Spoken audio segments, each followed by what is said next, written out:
Hello friends, welcome to Fajr accounts academy. ఈరోజు మనము intermediate second year కి సంబంధించి పార్ట్నర్షిప్ చేస్తూ ఉన్నాము. సో పార్ట్నర్షిప్ లో అకౌంట్స్ స్టార్ట్ చేయక ముందు అకౌంటింగ్ సంబంధించి ఏమేమి ఉంటాయో ఒకసారి చూద్దాము. ఇందులో భాగంగా మనం ఈరోజు profit and loss appropriation account గురించి తెలుసుకోబోతున్నాం. సో ఇక్కడ మనము పార్ట్నర్షిప్ లో అకౌంట్స్ చేసేటప్పుడు మేజర్ గా మనకు 3 రకాల అకౌంట్స్ గురించి తెలుసుకోవాల్సి వస్తుంది. ఆ 3 రకాల అకౌంట్స్ ఏంటంటే, ఫస్ట్ ఒకటి profit and loss appropriation account. చూడండి, number 1 profit and loss appropriation account. Appropriation account. 2 వచ్చేసి capital accounts. Capital accounts. 2 capital accounts. 3 current accounts. Current accounts. So ఈ 3 అకౌంట్స్ మనం క్లియర్ గా తెలుసుకోగలిగితే, ఈ 3 అకౌంట్స్ లో ఏముంది, ఏం చేయాలి అని క్లియర్ గా తెలుసుకోగలిగితే మనం ఈజీగా పార్ట్నర్షిప్ ప్రాబ్లం చేయొచ్చు. ఫస్ట్ వీటి మీద మంచి అవగాహన పెట్టుకుంటే ప్రాబ్లము ఈజీగా చేయవచ్చు. సో ఇక్కడ మనం ఈ 3 అకౌంట్స్ ప్రిపేర్ చేయాలి. ఈ 3 అకౌంట్స్ ప్రిపేర్ చేయాలి అంటే ఇక్కడ first profit and loss appropriation account అంటే ఏంటి, క్యాపిటల్ అకౌంట్ అంటే ఏంటి, తర్వాత కరెంట్ అకౌంట్ అంటే ఏంటి, ఈ వీటి గురించి మనం ఇక్కడ తెలుసుకుందాం. ఫస్ట్ తీసుకుందాం profit and loss appropriation account. So ఇది ప్రాఫిట్ అండ్ లాస్ అకౌంట్ కాదు, profit and loss appropriation account. అంటే దీనికి ప్రాఫిట్ అండ్ లాస్ అకౌంట్ కి extension account profit and loss appropriation account. మరి ఇక్కడ ఏం చేస్తారు అంటే, ఈ profit and loss appropriation account లో పార్ట్నర్స్ ఉన్నారు. మనకి పార్ట్నర్స్ ఉన్నారు కదా, ఏ బి సి. ఈ ముగ్గురు పార్ట్నర్స్ అనుకుందాం. ఈ ముగ్గురు పార్ట్నర్స్ కి సంబంధించి బిజినెస్ లో జరిగేటువంటి అన్ని లావాదేవీలు, అన్ని ట్రాన్సాక్షన్స్, అన్ని అడ్జస్ట్మెంట్స్ ఎక్కడ వేయడం జరుగుతుంది అంటే profit and loss appropriation account లో వేసుకోవాలి. పార్ట్నర్స్ అనేవాళ్ళు ఇప్పుడు ఏ తను ఉన్నాడు, బి ఉన్నాడు, సి ఉన్నాడు. వీళ్ళు ఏం చేస్తారంటే, సపోజ్ ఇతను ఒక 2 lakhs, ఇతను ఒక 2 lakhs, ఇతను ఒక 1 lakh వీళ్ళు క్యాపిటల్ గా పెట్టారు. ఇదేంటి ఇది అంటే, ఇది క్యాపిటల్. వీళ్ళ యొక్క క్యాపిటల్. వీళ్ళు ఏం చేయొచ్చు అంటే, వీళ్ళు క్యాపిటల్ పెట్టారు కాబట్టి వీళ్ళు సర్టైన్ పర్సంటేజ్ తో ఇంట్రెస్ట్ ని క్లెయిమ్ చేసుకోవచ్చు. అంటే ఇప్పుడు 2 lakhs పెట్టాను, నేను 2 lakhs పెట్టాను, నేను 1 lakh పెట్టాను కదా, నాకు ఇంట్రెస్ట్ ఇవ్వండి అని తీసుకోవచ్చు. సో ఏబిసి ఫామ్ లో ఏమైతుంది, ఏబిసి ఫామ్ లో వీళ్ళు బిజినెస్ చేసేటప్పుడు వీళ్ళు పెట్టినటువంటి ఇన్వెస్ట్మెంట్ కి గాను పెట్టిన అమౌంట్ కి ఖచ్చితంగా ఎంతో కొంత వడ్డీ క్లెయిమ్ చేసుకో. సపోజ్ 2% ఇంట్రెస్ట్ అన్నారనుకోండి, ఇంట్రెస్ట్ ఆన్ క్యాపిటల్. ఇది ఇంట్రెస్ట్ ఆన్ క్యాపిటల్ ఎంత, 2%. 2 lakhs పైన 2% అంటే ఒక 4,000 రూపీస్ వస్తుంది. ఇతనికి ఒక 4,000 రూపీస్ వస్తుంది. ఇతనికి ఏమవుతుంది, ఒక 2,000 రూపీస్ వస్తుంది.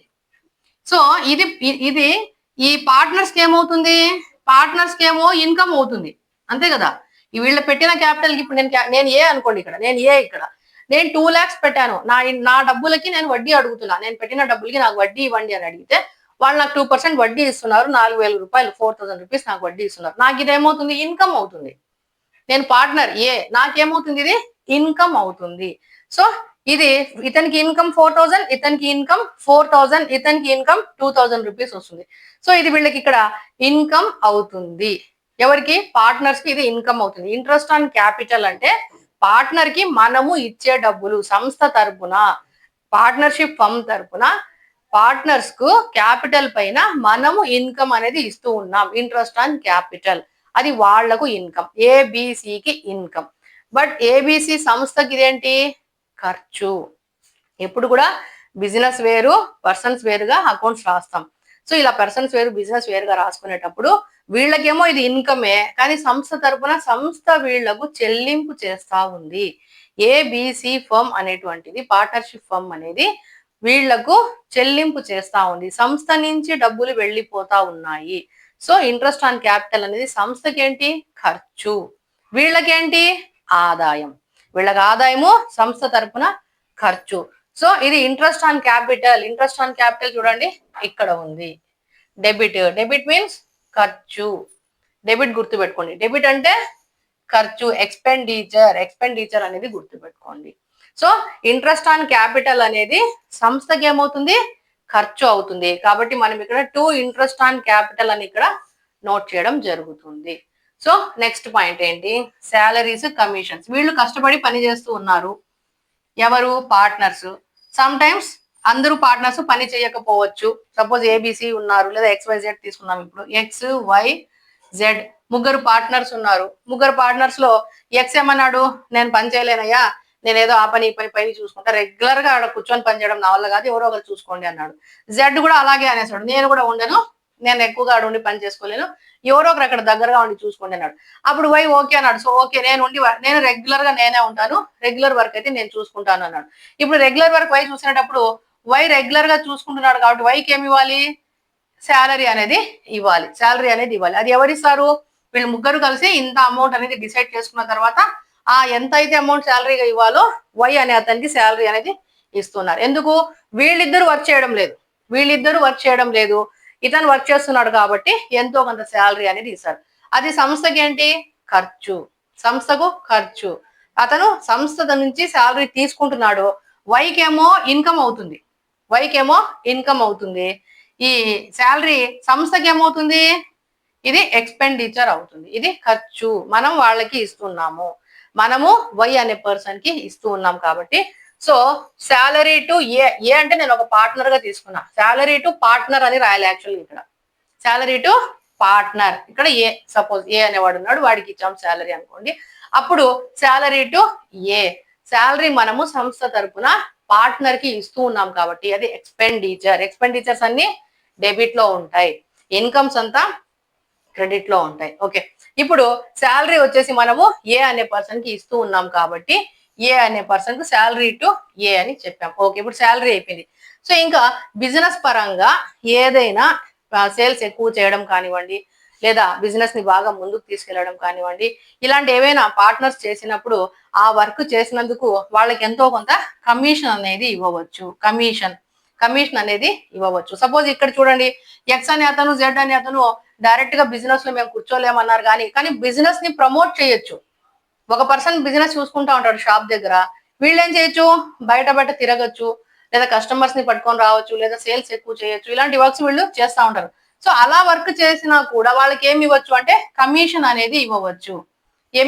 కమిషన్ అనేది ఇవ్వచ్చు.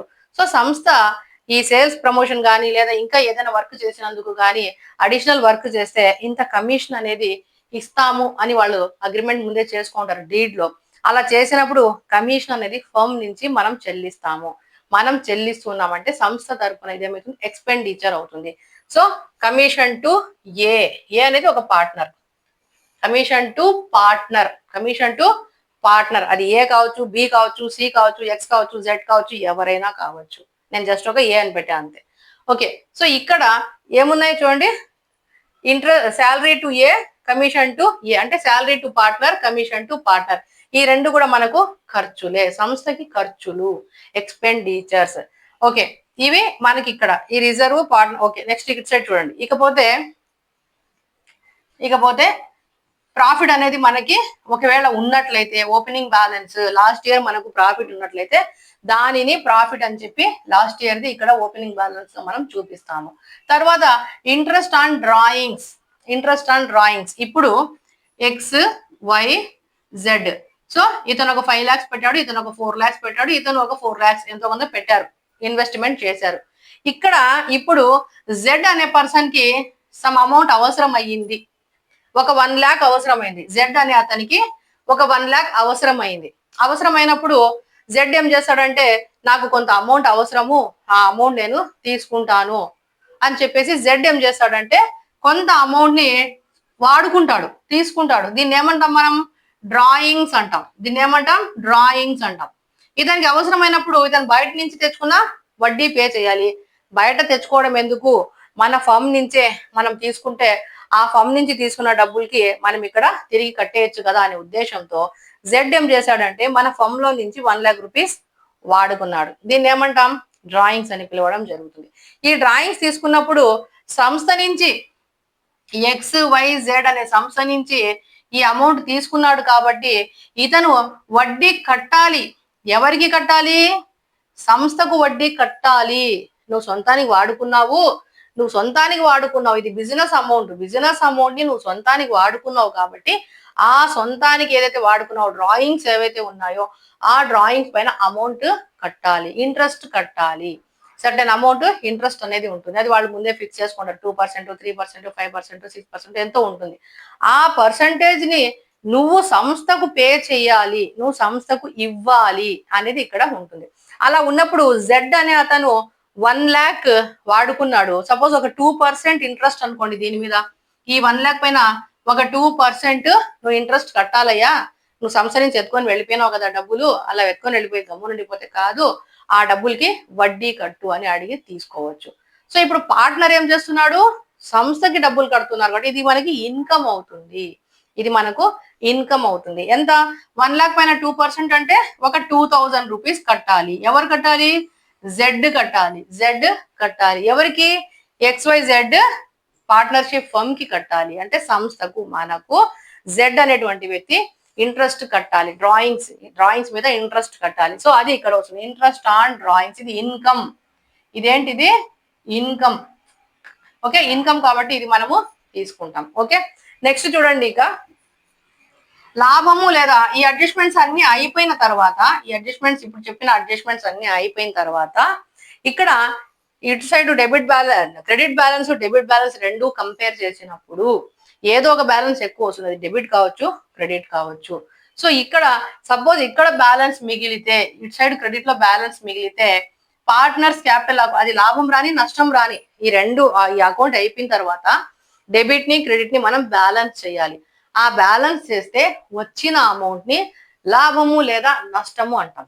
Profit or gain, profit or gain, sorry profit or loss, profit or loss. లాభం కావచ్చు లేదా నష్టం కావచ్చు. Profit or loss.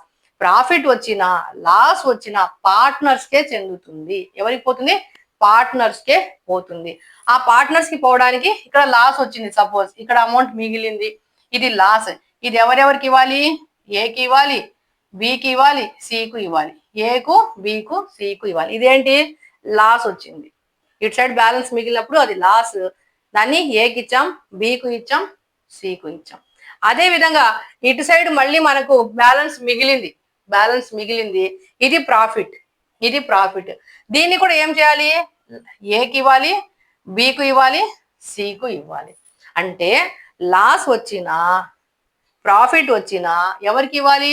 పార్ట్నర్స్ కి ఇవ్వాలి. ఏకి ఇవ్వాలి, బికి ఇవ్వాలి, సికి ఇవ్వాలి. మరి ఎంత ఇవ్వాలి?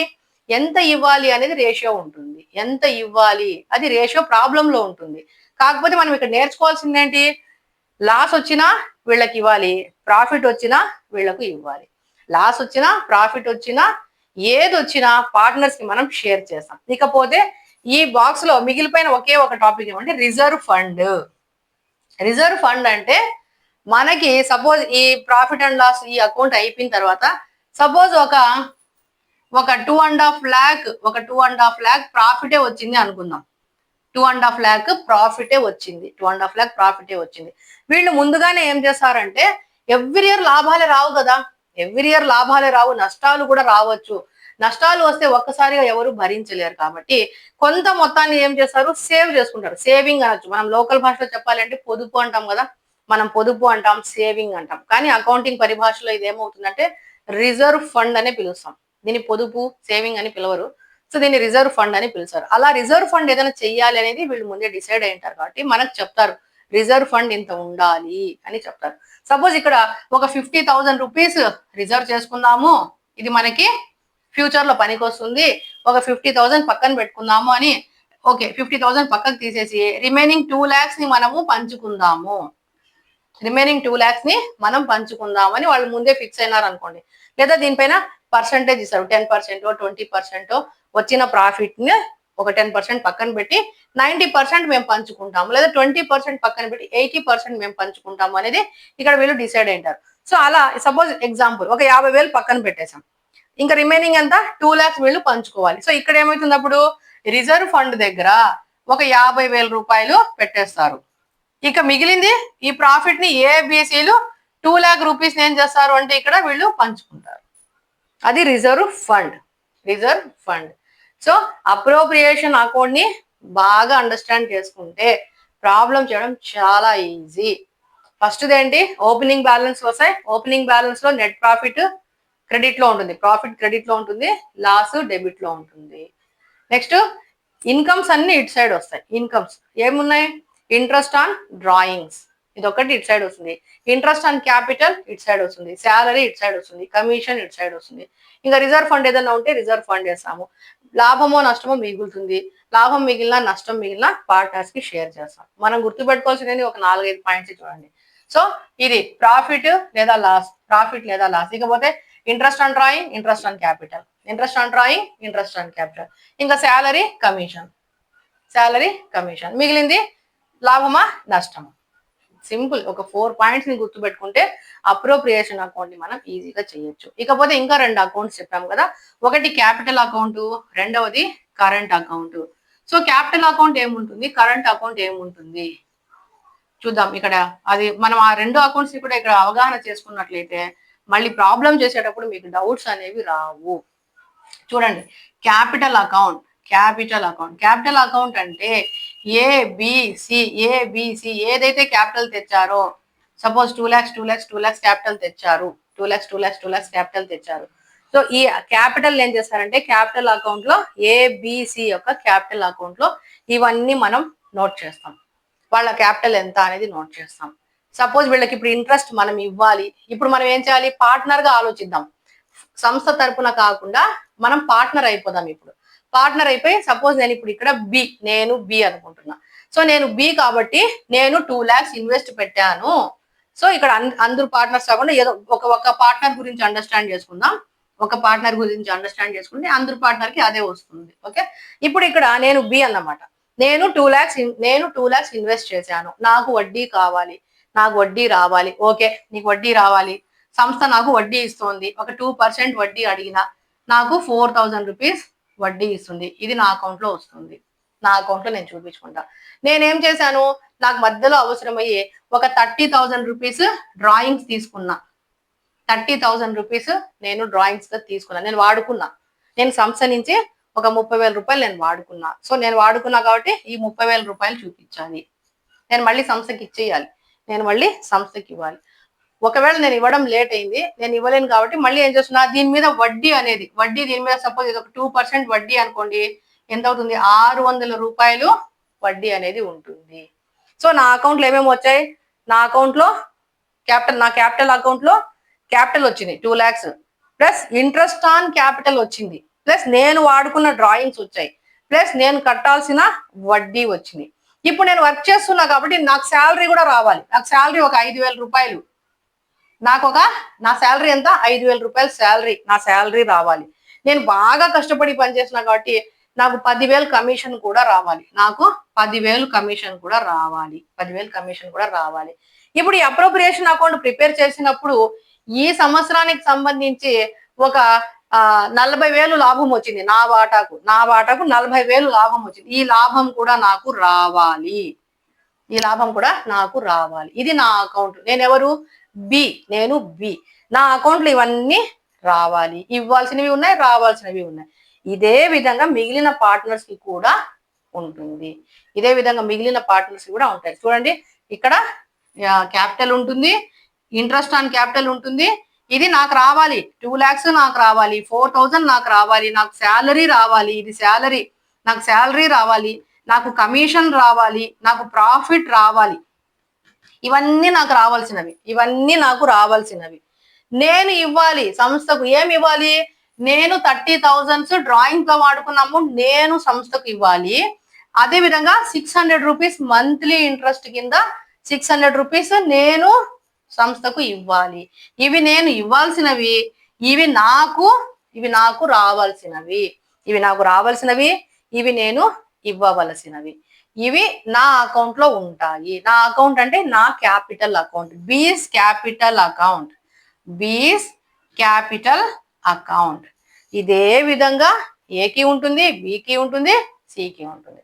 సో ఏబిసి ముగ్గురికి ఉంటుంది కాబట్టి ఏబిసి క్యాపిటల్ అకౌంట్ అనేది మనం ప్రిపేర్ చేస్తాం. ఏబిసి క్యాపిటల్ అకౌంట్ అనేది మనము ప్రిపేర్ చేస్తాం. అయితే ఇక్కడ ఏబిసి క్యాపిటల్ అకౌంట్ ప్రిపేర్ చేస్తాం. ఇప్పుడు కరెంట్ అకౌంట్ అంటే ఏంటి, అది కూడా ఇక్కడ చూసేద్దాం. క్యాపిటల్ అకౌంట్ తో పాటు కరెంట్ అకౌంట్ అనేది చేస్తాం. ఏంటి కరెంట్ అకౌంట్ అంటే చూడండి, current account. So current account అంటే ఏంటి అంటే ఇప్పుడు ఇక్కడ ఈ క్యాపిటల్ ఏదైతే ఉందో ఇక్కడ చూడండి, ఈ క్యాపిటల్ ఏదైతే ఉందో ఇప్పుడు నేనే ఉన్నా 2 lakhs రూపీ, నేను బి కదా, నేను బి, నాది 2 lakh రూపీస్ ఉంది. ఈ అడ్జస్ట్మెంట్స్ అన్ని అయిపోయిన తర్వాత నా క్యాపిటల్ 2 lakhs ఉండదు, పెరగచ్చు తగ్గచ్చు. సపోజ్ ఇక్కడ ఈ ప్రాబ్లం లోని చూడండి, నాకు రావాల్సినవంతా ఎంత ఉన్నాయి, 40, 50, 55, 59, 2,59,000 రూపీస్ నాకు రావాల్సింది. అంతా కలిపితే 2,59,000 నాకు రావాలి. ఇప్పుడు ఇక్కడ డ్రాయింగ్స్ ఉన్నాయి. సపోజ్ మొత్తం డ్రాయింగ్స్ కలిపి ఒక 2,000 వడ్డీ వేసుకోండి, ఒక 2,000 మొత్తం కలిపి ఒక యావరేజ్ వేసుకున్నాం, జస్ట్ యావరేజ్ ఎగ్జాంపుల్ కి. సో నేను ఫర్మ్ కి ఎంత ఇవ్వాలి, 32,000 నేను ఇవ్వాలి. ఈ డ్రాయింగ్స్ ప్లస్ ఇంట్రెస్ట్ కలిపి నేను 32,000 ఇవ్వాలి. సో ఇప్పుడు ఈ 2,59,000 లో ఈ 32,000 తీసేస్తే 722. ఇప్పుడు నేను బి కదా, ఇప్పుడు నా క్యాపిటల్ ఎంత అంటే 2,27,000 నా క్యాపిటల్. 2,27,000 నా క్యాపిటల్. ఇది నా అకౌంట్. సో ఇప్పుడు ఇది దీని ప్రకారం వేస్తే క్యాపిటల్ ఎంత అయిపోయింది, 2,27,000 అయ్యింది నాకు బికి. ఏకి సపోజ్ ఇంకోటి వచ్చిండొచ్చు, ఏకి కూడా ఎంత రావచ్చు, ఒక 252 వచ్చిండొచ్చు. సికి ఎంత అయిండొచ్చు, మేబీ తగ్గచ్చు, సపోజ్ 1,80,000 సే అనుకోండి, తగ్గచ్చు. సో పెరగచ్చు లేదా తగ్గచ్చు, క్యాపిటల్ అనేది పెరగచ్చు లేదా తగ్గచ్చు. అలా జరిగినప్పుడు ఇక్కడ ఏబిసి అనే వాళ్ళ క్యాపిటల్స్ ఫిక్స్డ్ గా కనిపించట్లేదు, పెరిగినాయి తగ్గినాయి.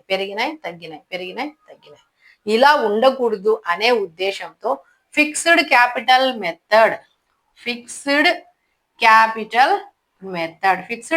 మెథడ్ అనేది తీసుకుంటారు.